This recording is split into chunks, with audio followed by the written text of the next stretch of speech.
Hello बच्चों, welcome back to my channel Aki Guru class में आप सभी बच्चों का स्वागत है। जैसा कि मैंने आपको बोला था कि जैव प्रक्रम के 4 पार्ट आएंगे। इससे पहले 3 पार्ट आ चुका है, उनका वीडियो का लिंक जो डिस्क्रिप्शन बॉक्स में डाल दिया गया है। अगर आपने वो 3 वीडियो नहीं देखा तो इससे पहले जाके वो 3 वीडियो आप कंप्लीट कर ले, उसके बाद ये चौथा वीडियो कंप्लीट करें। जैसा कि मैं आपको बता दूँ कि इसके टोटल 100 क्वेश्चन थे, जिसमें मैंने 75 क्वेश्चन कंप्लीट करवा दिए। 75 के बाद आगे 100 कंप्लीट तक करवाएंगे, तो वीडियो के अंत तक बने रहें, ठीक है। और मैं आपको बता दूं, आज सुबह से कोई वीडियो इसलिए नहीं आया कि थोड़ा तबीयत ख़राब चल रहा था, इसके लिए सॉरी बच्चों, लेकिन वीडियो कंटिन्यू रहेगा, ठीक है। तो चलिए हम लोग आगे का 4th पार्ट कंप्लीट करते हैं। अगर वीडियो पसंद आए तो अपने सभी दोस्तों के पास शेयर कर दिए, ठीक है। चलिए अपना क्वेश्चन का पहला नंबर क्या बोलता है हमारा क्वेश्चन। फर्स्ट क्वेश्चन क्या है? फर्स्ट क्वेश्चन है बच्चों कि अमीबा का मुख्य भोजन है। ऑप्शन ए शैवाल के टुकड़े, ऑप्शन बी डायटम में एक कोशिकीय जीव, option C bacteria, option D इनमें से सभी।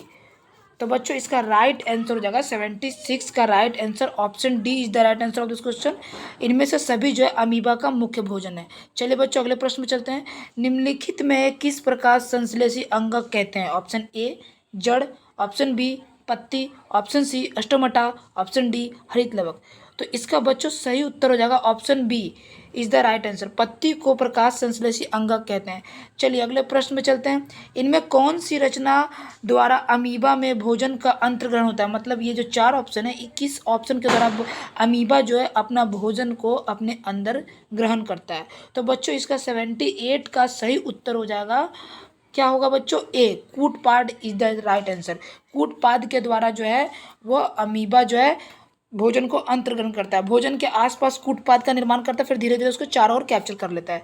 चलिए अगले प्रश्न में चलते हैं। अगला प्रश्न क्या बोल रहा है बच्चों? निम्नलिखित में किस छिद्र द्वारा ग्रासनली से जुड़ी होती है? ऑप्शन ए निगल द्वार, ऑप्शन बी कंठ द्वार, ऑप्शन सी मल द्वार, ऑप्शन डी कोई नहीं। बच्चों थोड़ा दिवाली का टाइम है, इसके लिए आपको माफ़ी चाहूँगा।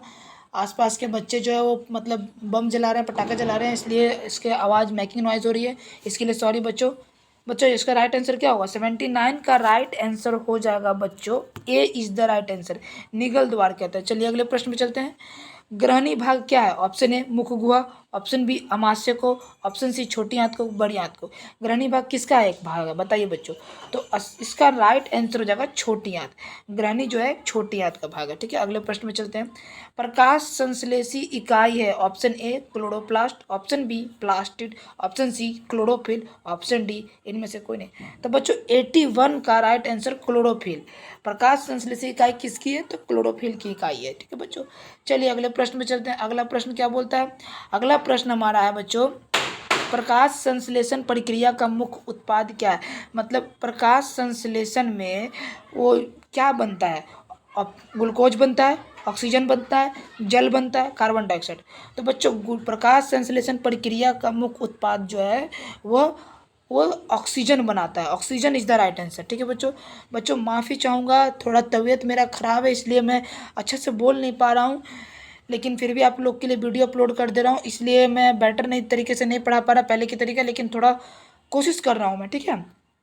वह विधि जिसमें जीव पोषक तत्वों को ग्रहण कर उनका उपयोग अपने वृद्धि एवं जनन के लिए करते हैं, उन्हें क्या कहते हैं? ऑप्शन ए अंतर्ग्रहण, ऑप्शन बी परपोषण, ऑप्शन सी पोषण, ऑप्शन डी स्वपोषण।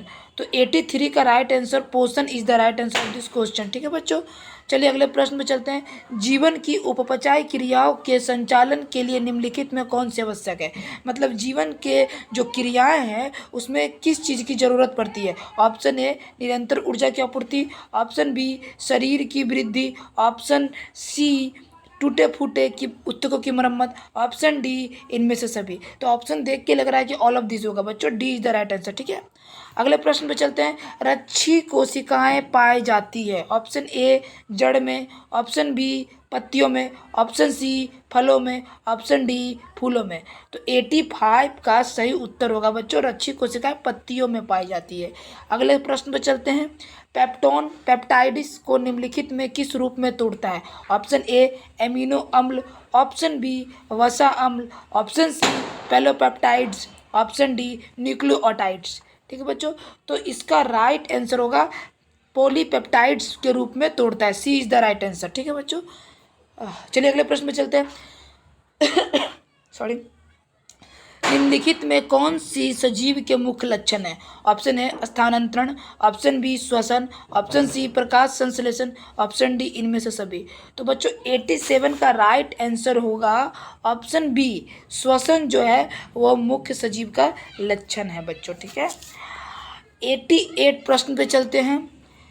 कोशिका के किस भाग में सजीव के सारे गुण विद्यमान होते हैं? ऑप्शन ए कोशिका झिल्ली, ऑप्शन बी कोशिका भित्ति, ऑप्शन सी जीव द्रव, ऑप्शन डी इनमें से कोई नहीं। तो बच्चों 88 नंबर का सही उत्तर जीव द्रव इज द राइट आंसर। कोशिका के जिस भाग में सारे गुण विद्यमान रहते हैं उसको हम लोग जीव द्रव कहते हैं। सी इज द राइट आंसर। ठीक है बच्चों, चलिए अगले प्रश्न में चलते हैं। अगला प्रश्न क्या बोल रहा है हमारा? अगला प्रश्न बोल रहा है बच्चों, वे सारी क्रियाएं जिनके द्वारा जीवों का अनुरक्षण होता है वो क्या कहलाती है? ऑप्शन ए श्वसन, ऑप्शन ए पोषण, ऑप्शन बी श्वसन, ऑप्शन सी जनन, ऑप्शन डी जैव प्रक्रम।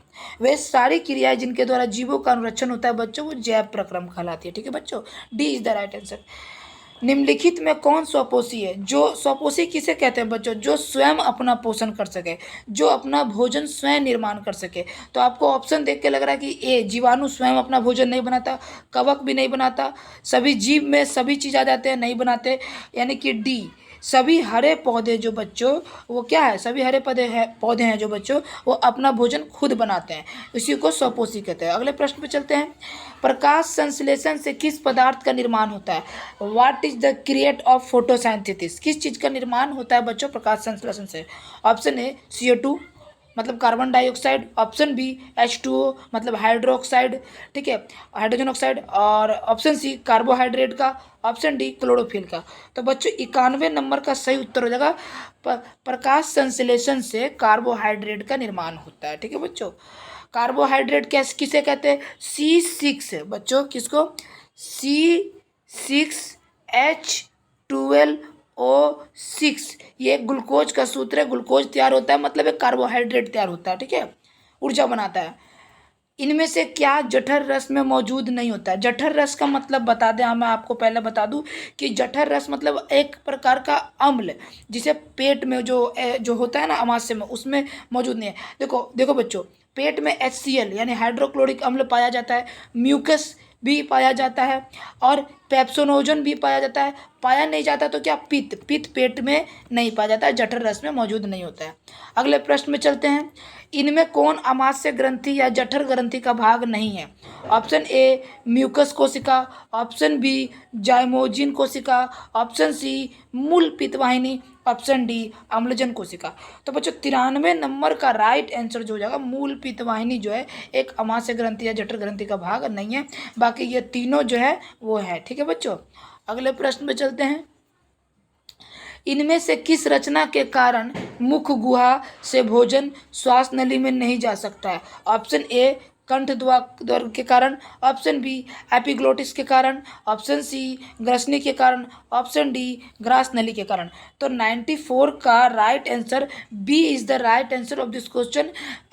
एपिग्लोटिस के कारण जो है वो मुख गुहा में भोजन श्वास नली में नहीं जा पाता है। अच्छा, आपके पास प्रश्न आता होगा कि हमारे फेफड़े में 2 छिद्र होते, मतलब फेफड़े से रास्ते 2 जाता है, एक फेफड़े में ऑक्सीजन जाता है और एक भोजन जाता है।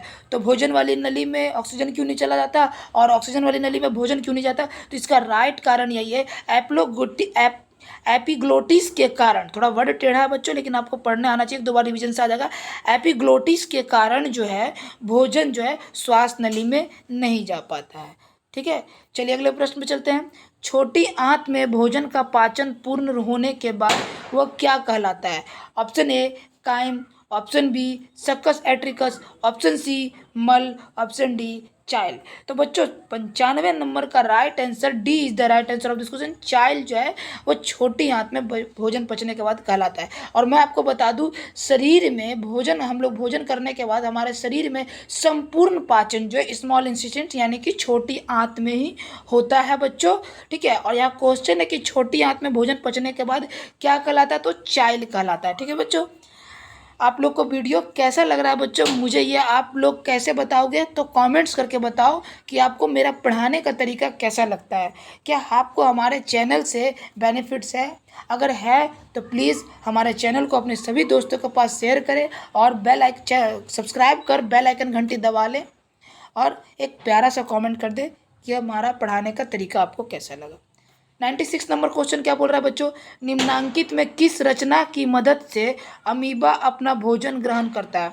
ऑप्शन ए कूटपाद, option B nucleus, option C भोजन रजदानी, ऑप्शन डी कोशिका मुख। बच्चों अभी मैंने आपको बताया कि जो अमीबा जो है वो कूटपाद की मदद से अपना भोजन अपने अंदर ग्रहण करता है। ठीक है बच्चों, अगले प्रश्न में चलते हैं। निम्नांकित में कौन सा अमीबा में पोषण की प्रक्रिया में एक नहीं है? मतलब ये 4 ऑप्शन दिए, इसमें आपको बताना है कि अमीबा जो है वो कौन सी प्रक्रिया में से करता है और इनमें से ऐसी है कौन से वो जो नहीं करता है। अंतर्ग्रहण नहीं करता है, कि पाचन नहीं करता है, कि बहिष्करण नहीं करता है, कि अपघटन नहीं करता है।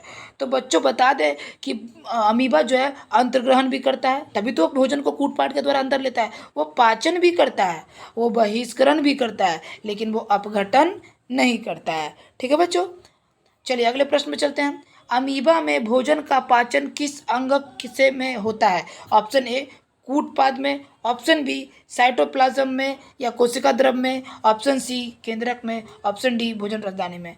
तो अमीबा में भोजन का पाचन जो है बच्चों वो किस अंगक में होता है? तो भोजन रसदानी में होता है। किस में? भोजन रसदानी में। अगले प्रश्न पे चलते हैं बच्चों। पैरामीशियम में भोजन का अंतर्ग्रहण शरीर के किस रचना में होता है? ऑप्शन ए भोजन रसदानी में, ऑप्शन बी सीलिया से, ऑप्शन सी कोशिका मुख से, ऑप्शन डी केंद्रक से। तो बच्चों 99 नंबर का सही उत्तर होगा पैरामीशियम में भोजन का अंतर्ग्रहण जो है वो कोशिका मुख से होता है।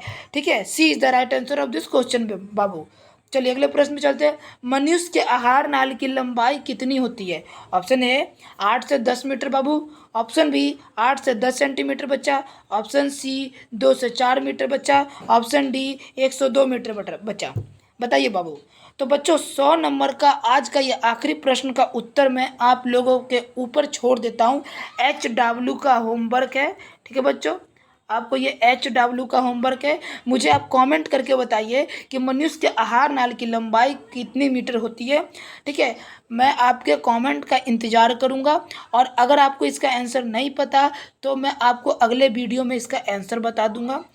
तो बाबू आज के लिए इतना ही, तब तक के लिए बाय बाय, टेक केयर, जय हिंद। अगर आप अपने चैनल पे नए हैं तो प्लीज़ सब्सक्राइब कर बेल आइकन घंटी दबा लें ताकि जब भी क्लास की कोई वीडियो आए तो आप तक बड़े प्यार से पहुंच जाए और अपने सभी दोस्तों के पास शेयर करें। और अगर वीडियो पसंद आए तो हमारे वीडियो को लाइक शेयर सब्सक्राइब करना ना भूलें। ठीक है, आज के लिए इतना ही, मिलते हैं अगले वीडियो में। तब तक के लिए बाय बाय, टेक केयर, जय हिंद, जय भारत।